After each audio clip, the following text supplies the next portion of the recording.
maintenant que vous êtes initié, dites-vous? J'ai appris des vérités terribles. Ce sont des hommes instinctifs. Ils vivent comme des loups.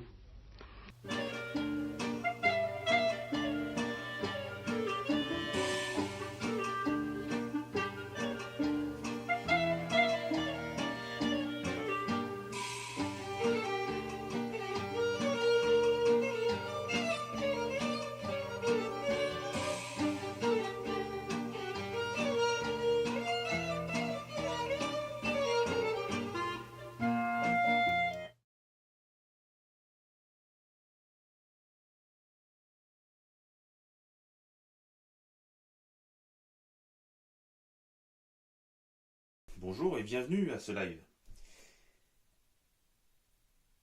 qui portera sur l'initiation tétramorphique de Marie-Madeleine. Je ne vous cache pas que j'ai éprouvé quelques difficultés, car c'est un sujet qui est très complexe, très riche, et comment présenter les informations. Et je pense avoir trouvé. Si, dans la communauté Tzigane, et je fais un appel, j'en profite pour faire un appel, à toute la communauté des gens du voyage, des Tziganes, si parmi vous, il y a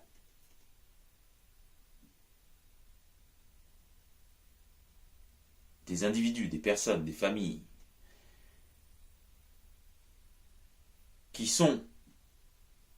qui ont été initiés, qui ont une initiation familiale, car une initiation tétramorphique est basée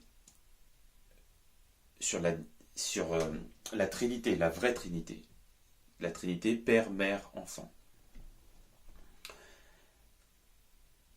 Une initiation tétramorphique est basée sur un partage familial, donc.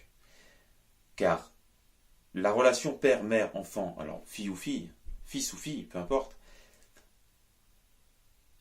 est un univers. C'est un univers où il y a un maximum d'informations qui passent d'un homme à un autre homme. Car l'enfant est ouvert à ses parents et les parents sont ouverts au maximum à leur enfant. Donc c'est l'endroit idéal et la volonté, bien sûr, il n'y a pas d'obligation, on le fait par amour. Enfin, c'est l'endroit idéal pour assurer une transmission.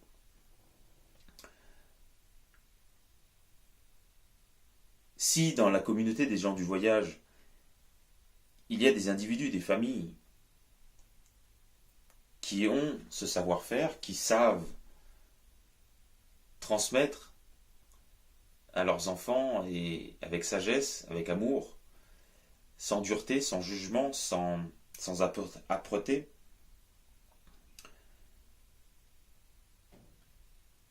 En fonction de l'enfant.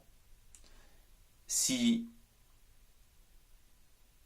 vous vous reconnaissez dans tout ce que je dis et dans ce que je vais dire, je vous invite et je vous encourage à prendre contact avec moi, car nous recherchons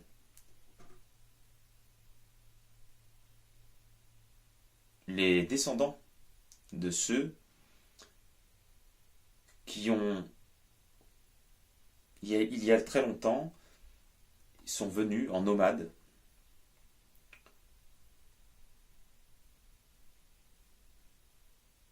Ils étaient initiés, ils avaient une connaissance du magnétisme. Ils sont venus en Europe, ils sont venus en France. Ils ont foulé le sol français, ils étaient plusieurs. Ils protégeaient une femme qui avait un enfant. Comment le savons-nous? L'abbaye de Mozac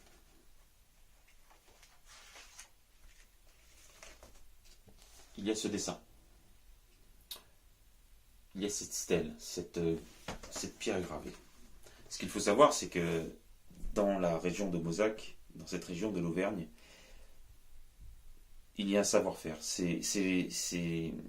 Anciennement, les gens savaient tailler la pierre. Il savait tailler la pierre, il savait aussi la pigmenter, lui donner une certaine couleur. Dans l'image que vous allez avoir apparaître, vous allez vous apercevoir que l'image centrale est une femme qui a un enfant. Cette femme qui a un enfant est Marie-Madeleine. Elle est noircie. Il a été choisi une pierre pigmentée, colorée, elle est noircie. Marie-Madeleine est la Vierge noire. Pourquoi ? Car c'est une femme qu'il fallait garder cachée. Et l'abbaye de Mozac, comme beaucoup d'autres endroits, alors peut-être que la Vierge noire a une signification en Égypte. En tout cas, ce symbole a été utilisé en France, sur le territoire français et en Europe, pour signifier que cette femme devait rester cachée. Devait rester cachée pour de multiples raisons, mais nous n'allons pas en parler. Mais elle nous indique que elle est d'origine juive, donc la stèle de Mozac indique qu'elle est d'origine juive, que ce sont des gens qui ont marché, ils ont des bâtons, ils sont pieds nus, si vous faites attention à la statue. Comment nous savons que c'est Marie-Madeleine ? Puisqu'il y a un moine, en fait il y a un anachronisme sur cette stèle, sur cette gravure.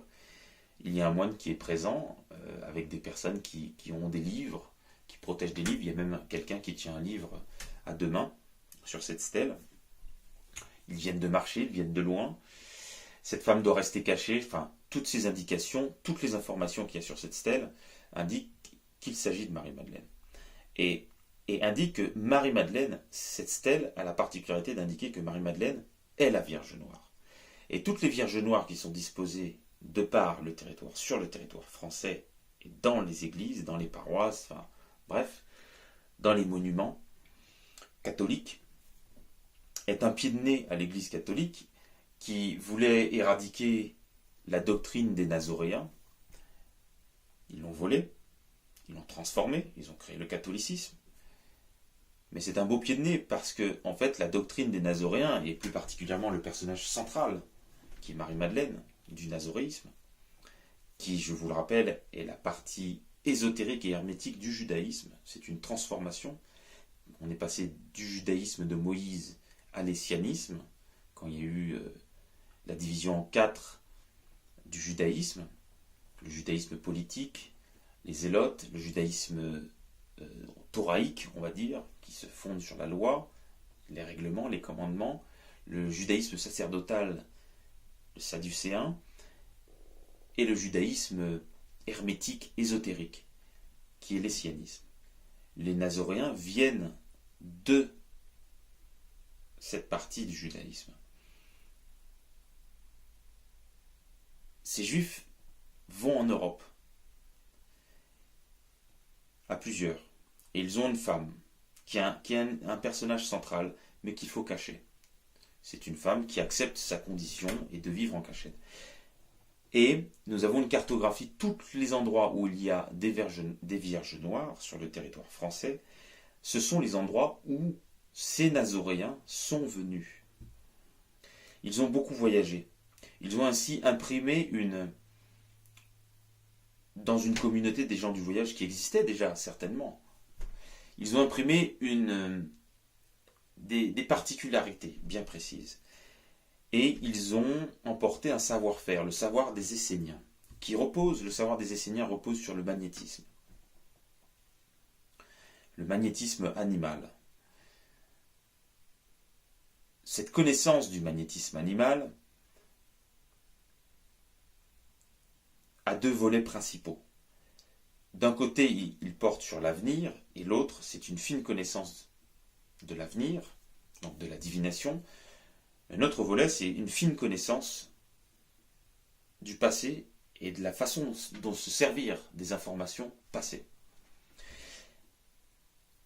Et dans la communauté des gens du voyage, vous retrouvez cette connaissance, ce savoir-faire.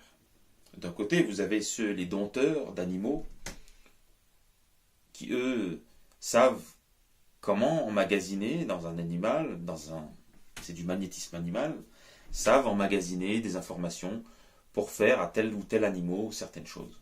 Donc vous avez des gens du voyage qui ont ce savoir-faire. Et puis il y a une autre partie où ils savent pratiquer l'art divinatoire. Ils savent utiliser le magnétisme. Voilà.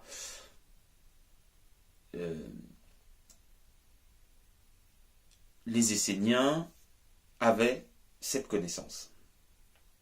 les Esséniens pratiquaient la divination. Manahem, dont Flavius Joseph parle dans les Antiquités judaïques, est un Essénien qui va révéler à Hérode, alors qu'il n'a que 7 ou 8 ans, alors qu'il est préadolescent, il va lui révéler qu'il sera roi. Qu'il sera roi sur les Juifs, par exemple. Donc, les Esséniens savent prédire l'avenir, Flavius Joseph en parle, et les écrits de Qumran en font aussi étalage. Ils ont un savoir-faire à ce niveau-là. Les Nazoréens aussi. Et donc des Juifs se retrouvent à marcher vers l'Europe avec des livres, avec des informations importantes, et se déplacent sans cesse. Ils fuient quelque chose. Ils ne veulent pas être pris. Ils sont insatiablement poursuivis et ils se déplacent sans cesse. Et ils se font aider par les populations locales qui, à mon avis, ne connaissent pas réellement leur identité. Ce n'est que plus tard, ce n'est qu'aujourd'hui qu'on peut mesurer pleinement ce qui s'est passé à cette époque-là. Mais à l'époque, il n'y avait pas Internet, il y avait très peu d'informations, donc on voyait des gens arriver de loin, des gens qui n'étaient pas du pays arriver de loin. Mais comme ils étaient initiés, et que les populations locales avaient une initiation, et plus particulièrement celtique, c'est le cas des Arvergnes, en Auvergne, qui sont des Gaulois avec une initiation celtique, à n'en pas douter, Marie-Madeleine et les Nazoréens, initiés d'Égypte, par les différentes transmutations que cette initiation égyptienne a connues, a certainement été bien accueillis. Il y a donc une cartographie, partout où il y a des verges noires, ce sont les endroits où Marie-Madeleine s'est déplacée. L'endroit où on nous explique qui est la Vierge Noire, c'est Mozac. Mozac, ce qu'il faut savoir, c'est que le bassin de Mozac est réputé pour comme je vous le disais, pour sa qualité de coloration de la pierre. La qualité de coloration de la pierre, mais aussi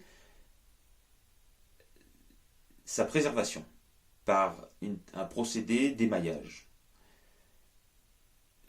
Ce que je vous ai montré ici est fait en émail. C'est une châsse faite dans un émail particulier par Jean Calment, il me semble. Voilà, par Saint Calment. Bref, ça veut dire que ici, quand on colore une pierre, on ne se loupe pas. Vous l'avez bien compris.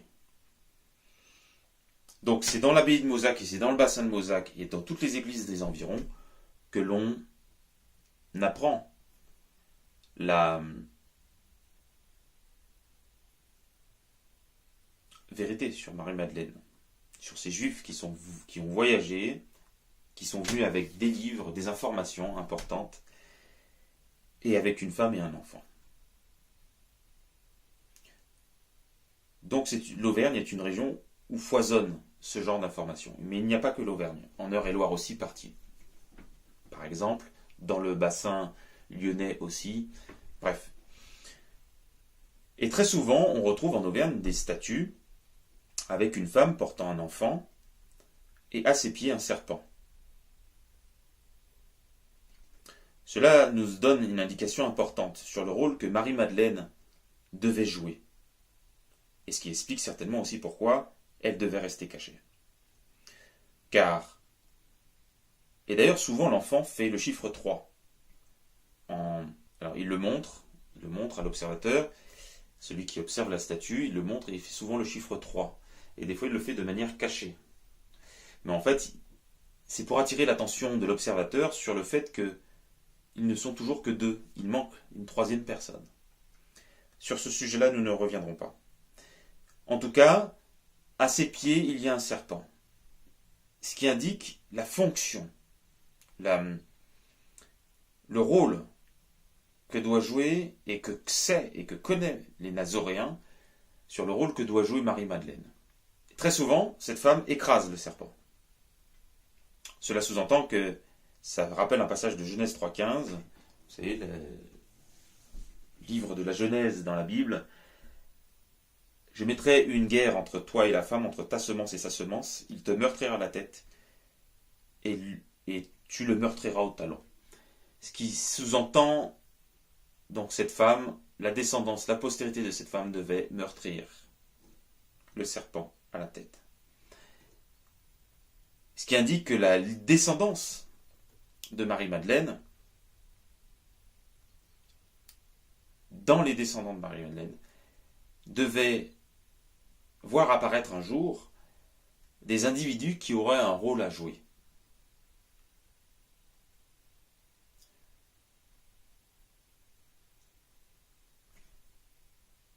Pour ce faire, et sachant cela, Marie-Madeleine a laissé sa marque. Alors, en dehors du travail des Templiers, qui ont eu accès à certaines informations, qui ont, dans leur construction, quand ils ont créé les corporations de bâtisseurs, quand ils ont été persécutés, qu'ils ont créé les corporations de bâtisseurs, qu'ils ont mené leur guerre contre Rome, tout en faisant croire qu'ils étaient avec eux, toute cette histoire des Templiers et les informations qu'ils ont, et le travail qu'ils ont effectué dans les cathédrales, dans les églises, sur tout le sol français, sur tout le sol européen, plus tard, et toute la tradition templière, nous n'y reviendrons pas. Là, nous parlons d'un acte qu'a eu Marie-Madeleine, un acte précis qu'elle a eu, c'est en choisissant comme symbole le hérisson. Pourquoi avoir choisi ce symbole? Pourquoi le hérisson? En choisissant le hérisson, elle signe. Le hérisson est un des prédateurs du serpent. Le hérisson, nous allons mettre sur le site internet une histoire d'un hérisson, d'un fait vécu par un homme qui a un jour relaté, qui a été observateur de cette scène. Je vais vous la relater. Il avait trouvé un hérisson au bord de la route et il l'avait ramené chez lui. Et il avait souvent des serpents qui passaient dans son jardin. Et un jour, il a assisté à une scène stupéfiante. Il a vu un hérisson se diriger vers le serpent sans peur. Ensuite, le serpent a voulu l'attaquer. Il s'est mis en position d'attaque et a attaqué. À ce moment-là, l'hérisson, d'un geste rapide, s'est mis en boule. La tête du serpent a frappé les épines de l'hérisson. Donc le serpent s'est remis en position d'attaque et l'hérisson a jeté un coup d'œil rapide. Et le serpent a de nouveau attaqué. Et entre chaque attaque, l'hérisson a chaque fois jeté un coup d'œil rapide. Donc ça, c'est l'observateur. Hein. C'est l'homme qui raconte ça et dont on mettra le texte sur internet, sur le site internet. Et entre chaque attaque, donc, le serpent frappe le hérisson et entre chaque attaque, il surveille. Jusqu'au moment donné où le serpent ensanglanté, ayant la gueule ensanglantée, fait signe de faiblesse et ne peut plus attaquer. Donc il s'agissait en l'occurrence d'une vipère. Et le hérisson, s'apercevant de l'état de faiblesse à ce moment-là du serpent, en profite pour le terrasser.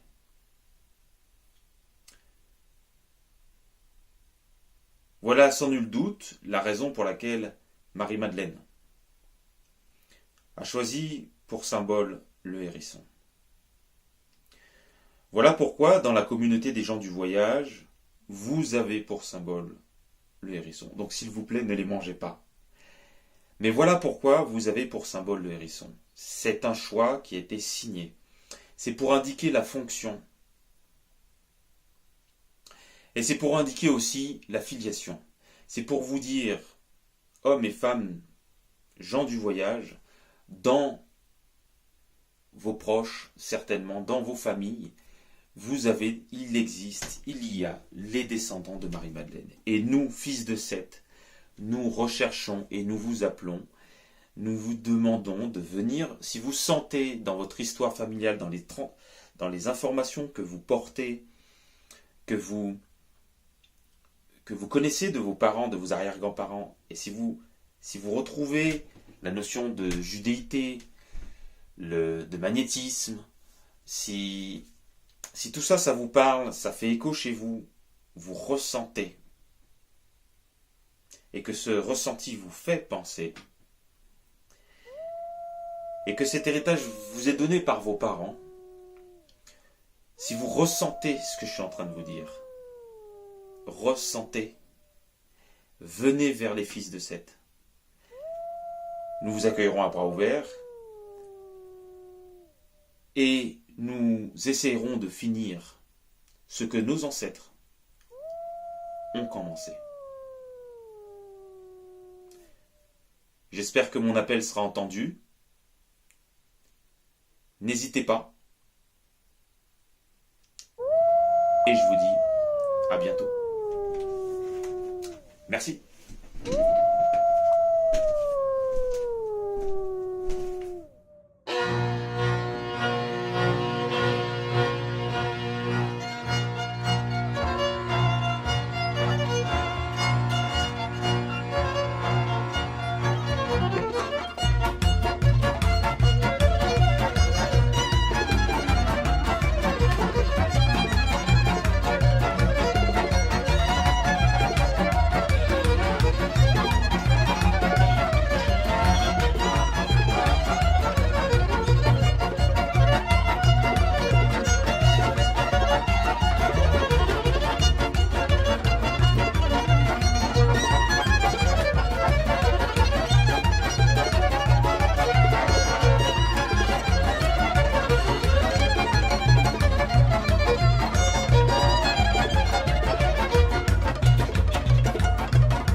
À ce moment-là, vous avez voulu connaître l'histoire des gitans, des tziganes?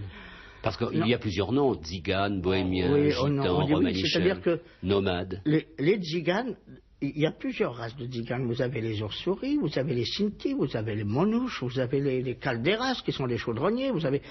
Mais ils sont tous tziganes. Quand on dit gitan, un gitan, c'est un tzigane. C'est un tzigane qui vient d'Espagne. Mais comme ils sont presque tous sur le bord de la Méditerranée, on dit gitan. Mais ici, à Paris, on dit Monouche. Mon frère Joseph Bourguignon, c'est un Monouche. Mais c'est un tzigane. Quel est le sens de votre démarche? Maintenant que vous êtes initié, dites-vous. J'ai appris des vérités terribles. Ce sont des hommes instinctifs. Instinctifs. Ils vivent comme des loups. Par exemple, lorsque vous entendez une phrase comme celle-ci, il me dit, mais pourquoi tu pries Dieu? Pourquoi tu le pries? À quoi ça sert la prière? Dieu est une perfection. Une perfection se suffit à elle-même, mon petit gars, elle a besoin de personne. Si tu pries Dieu pour lui demander quelque chose, mais c'est de l'injurier. La prière est une injure. Dieu est une perfection. Tu ne peux que le chanter.